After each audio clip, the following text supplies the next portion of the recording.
చూడండి ఫ్రెండ్స్, ఇది తమిళనాడులోని అలియలూరు అనే గ్రామంలో ఒక వ్యక్తి తన ఇంటి నిర్మాణంలో భాగంగా ఇంటికి పునాది త్రవ్వే క్రమంలో లోపల కలియుగ దైవమైన వెంకటేశ్వరుని యొక్క అతి పురాతనమైన విగ్రహం బయటపడింది.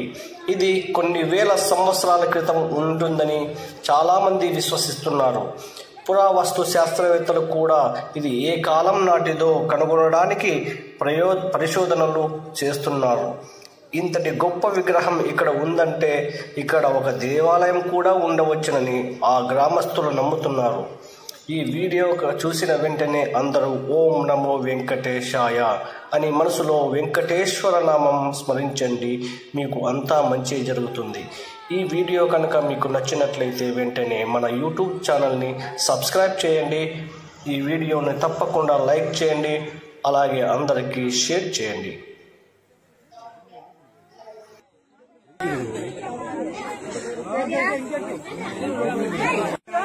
జాయిన్ பண்ண